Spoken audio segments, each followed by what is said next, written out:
जी नमस्कार। मैं आज आपको ऐसे व्यक्ति से मिलाने जा रहा हूं जो कद्दावर नेता के तरह बिल्कुल डट के जन सुराज का साथ निभाने वाले, बीपीएससी वाले में हो या किसी चुनाव में हो, वो एमएलसी का चुनाव हो या विधानसभा का चुनाव हो। अभी छात्र संघ के चुनाव में भी ये अग्रणी भूमिका में है और ये भूमिका कहाँ तक लेकर के जाएगी जन सुराज को, सो थोड़ा पहले अपना परिचय दीजिए, उसके बाद जो है सो प्रदर्शित कीजिए। और धन्यवाद भैया कि जो आपने अपना समय निकाल करके और हमसे बातचीत करने के लिए आए। आपके दर्शकों को भी बहुत धन्यवाद और नमस्कार। मेरा नाम नीलकमल पांडे हुआ, रोहतास जिले के डेहरी ऑनसन के निवासी है। ये आपने बहुत अच्छा एक सवाल पूछा कि ये भूमिका कहाँ तक लेकर के जाएगी। भैया हम लोग एक पार्टी के कार्यकर्ता हैं। हम लोग इस कार्य सिर्फ पार्टी के ही कार्यकर्ता नहीं है। जो जन सुराज एक सोच है, एक पदयात्रा से स्टार्ट हुई थी। इस पदयात्रा के हम लोग फर्स्ट डे से लगे थे।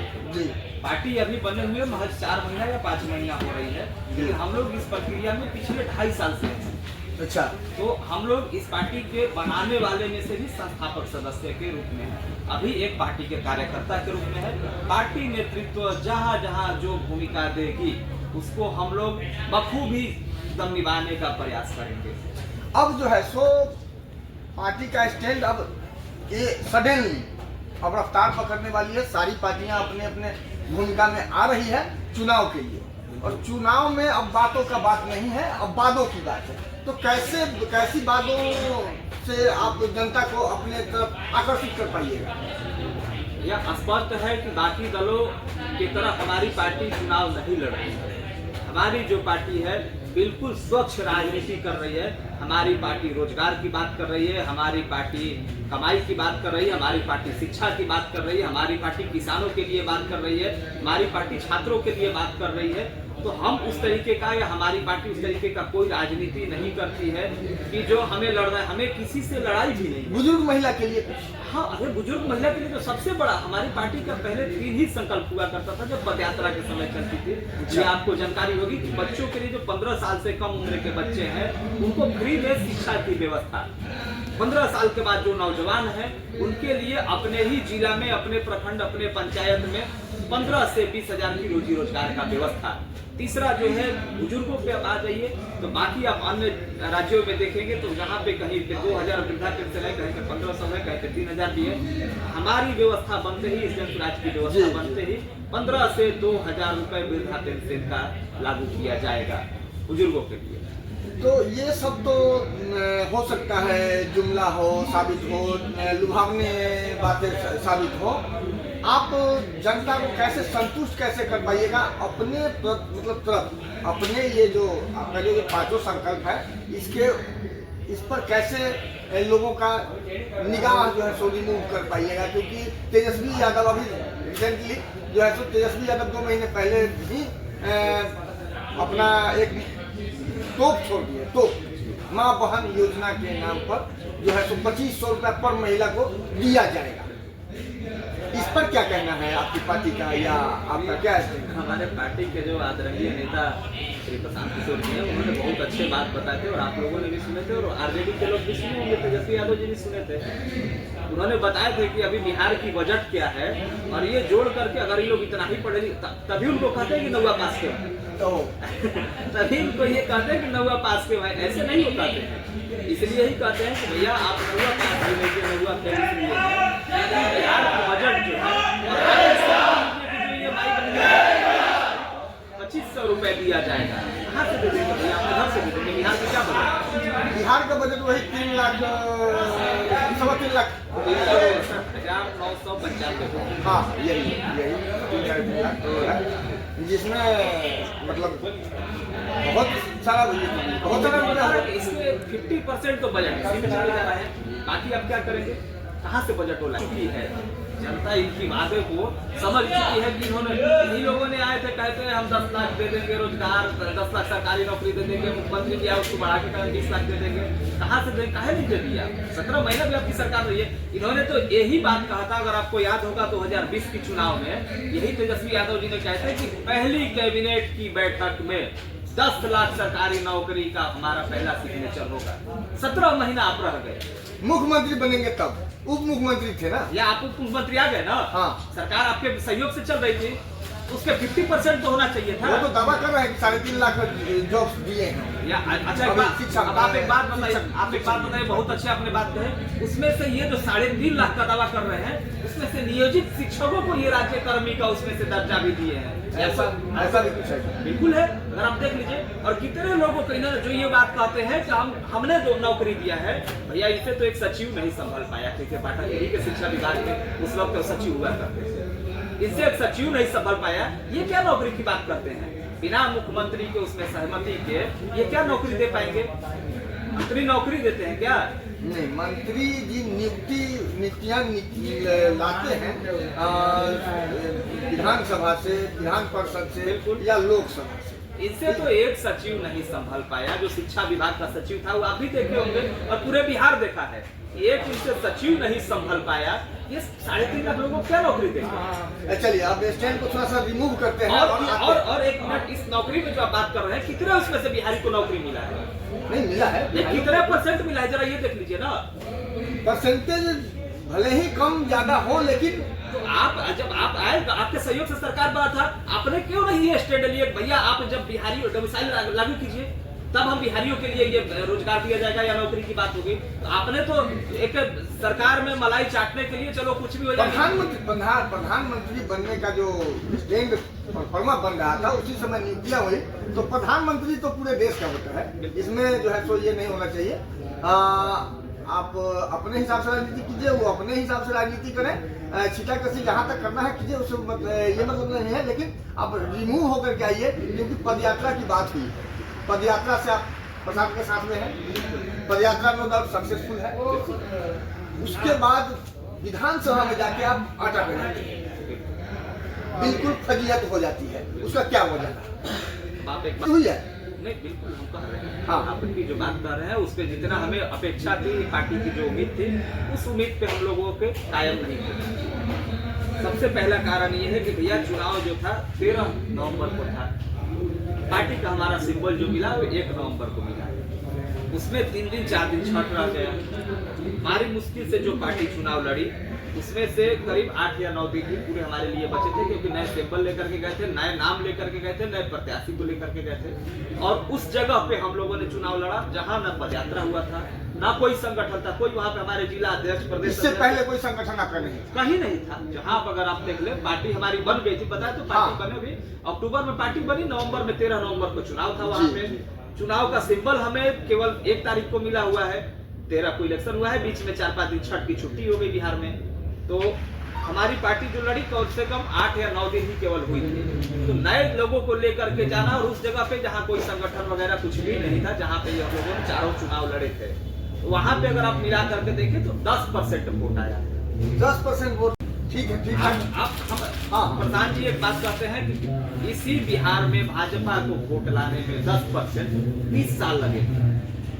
20 साल लगे थे, और 10 दिन में अगर 10% वोट आती है तो ये जनसुराज के लिए बहुत बड़ी बात है। और ये जनता की ताकत है कि जनता ने जनसुराज को एक्सेप्ट किया है। जनसुराज की ताकत है या जनता की ताकत? नहीं, जनता की ताकत है, ये जनता की ताकत है। जनता ने जनसुराज को समझा है। एक सही व्यक्ति आया है जो बिहार की बदलाव की बात कर रहा है, हमारे दुख की बात कर रहा है, हमारे शिक्षा और रोजगार की बात कर रहा है। आगे आइए, अगेन एमएलसी चुनाव, अगेन वही बता रहे हैं। अगेन एमएलसी चुनाव ठीक 1 महीना बाद एमएलसी चुनाव होती है।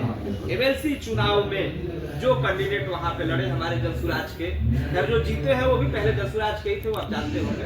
लेकिन बीच में बागी हो गए किसी कारणवश। जो दूसरे स्थान पे जनसुराज रहे, तीसरे पे आरजेडी रही, और चौथे पे दुनिया की सबसे बड़ी पार्टी कहे जाने वाली भाजपा गठबंधन, ये आप जानते हैं। एमएलसी चुनाव में हमारी पार्टी को और हमारे प्रत्याशी को 22% वोट आता है। 22% वोट आता है, क्योंकि वो प्योर पढ़े लिखे लोगों ने वोट किया था। तो पढ़े लिखे लोगों ने उसको स्वीकारा। 22% अगर आप ठीक 1 महीना बाद अगर 22% 10% से बढ़कर के 22% आता है, तो ये तो जनसुराज के लिए बहुत बड़ी बात है, बहुत बड़ी बात। इस डिप्रेशन से जनसुराज उभरती भी नहीं है कि सामने बीपीएससी छात्र वाला मुद्दा आ जाता है। इसमें कहां तक सक्सेस मिला आप लोगों को? बहुत हद तक सफल मिला है। जो प्रशांत को तो जेल जाने तक की नौबत आ गई थी। जनहित के लिए अगर जाना पड़े, बीपीएससी के लिए छात्रों के लिए जाना पड़े, बिहार के लिए जाना पड़े, तो उनको बार-बार जाना मंजूर है। आप भी जाएंगे उनके साथ? बिल्कुल जाएंगे, बिल्कुल जाएंगे। क्यों? बिहार के, हम कह रहे हैं बिहार के लिए अगर जेल जाना पड़े, बिहार के भविष्य के लिए गर्दन भी तलवार के ऊपर रखना पड़े, तो भी स्वेच्छा से रख दिया जाएगा। किसी तरह बिहार बदले। प्रशांत जी कभी ये नहीं कहे कि जल सुराज बदलेगा। जब इस 10-20 साल में लगातार बिहार नहीं बदला, तो जल सुराज को आना पड़ा। वैनिटी वैन के मुद्दे पर क्या कहिएगा? प्रशासन देख रही है, वैनिटी वैन कोई चोरी की वो नहीं, और कोई अकेला नहीं। अभी कल हम इस रास्ते पे टहल रहे थे, कल जा रहे थे अपने लालू यादव जी, हमने देखा लग्जरी बस से जा रहे थे, कल वो भी जा रहे थे। कल हमको लगता है ईडी सीबीआई का उनका पूछताछ था, हाँ, और इसी रास्ते से वो गुजर रहे थे। सम्मन मिला है और पूछताछ चल रही है। चलिए, उसके बाद फिर हम जब आते हैं तो वहाँ बीपीएससी से आप निकलते हैं और आमरण अनशन तोड़ने के लिए जन सुराज का जो सत्याग्रह आश्रम, जहाँ आज तरह तरह के प्रशिक्षण को दिया जाता है, वो कैसा प्रशिक्षण है और क्या है? मतलब ऐसे क्या जनता जाग जाएगी या लोगों को रोजगार स्वरोजगार मिल जाएगी? प्रशांत जी एक बात कहते हैं कि पहले आप स्वार्थी बनिए। प्रशांत जी हमेशा ये बात करते हैं, हम लोगों को भी कहते हैं और बिहार के लोगों को भी कहते हैं कि पहले स्वार्थी बनिए। यहाँ पे जो ये बिहार सत्याग्रह आश्रम बनी है, ये कोई राजनीतिक प्रशिक्षण नहीं दिया जा रहा है। यहाँ पे ये रोजगार और कुछ कमाने की प्रशिक्षण दिया जा रहा है। जितने भी आप लड़के देख रहे होंगे, जरूरी नहीं कि सब वोटर है, इसमें अगर आप एक बार जरा जा करके देख लेंगे, सब वोटर है। 18 साल से उम्र से ज्यादा के हैं, जरूरी है। प्रशिक्षण किसी प्रकार की है? प्रशिक्षण ये जो प्रशिक्षण है भैया, ये प्रशिक्षण YouTube से आप कैसे कमाई कर सकते हैं, आप जो है, क्योंकि आप देखिए आप YouTube से सबसे ज्यादा लोग कमाते हैं, इसका कोई दुकान नहीं है। बच्चों के पास, सभी के पास स्मार्टफोन है, सभी ने रोज 299 रुपए का महीना में रिचार्ज भी करवा रहा है। लेकिन आप अपने मोबाइल से पैसा लगा करके अपना रिचार्ज करवा करके और दूसरे को वीडियो देख रहे हैं और पैसा वो कमा रहा है। प्रशांत किशोर जी कह रहे हैं अगर वही आपको एक सही रास्ता दे दिया जाए, एक सही बात बता दिया जाए, तो हमें लगता है कि वही कमाई आप भी कर सकते हैं। और बहुत सारे बच्चों को आना भी स्टार्ट हो गया है। इवन हम आपको बता दें कि हमारा भी आता है, इसी जन सुराज से हमारा भी कुछ न कुछ आता है। अच्छा, जब ये प्रशांत जी का ही हमने वीडियो डाल देते हैं। आप मतलब आप भी पोर्टल चला रहे हैं? नहीं, हमारे इंस्टा पे केवल चलाते हैं, हम कोई यूट्यूब वगैरह नहीं। हाँ, वही हुआ ना, सोशल मीडिया किसी को बोलते हैं। हाँ, सोशल मीडिया पे इंस्टा पे हम चलाते हैं और शॉर्ट वीडियो डाल करके, और अच्छा हमारा हो जाता है। चलिए, तरह तरह के फुटेज बैनर्स लगे हुए हैं आपके सत्याग्रह में।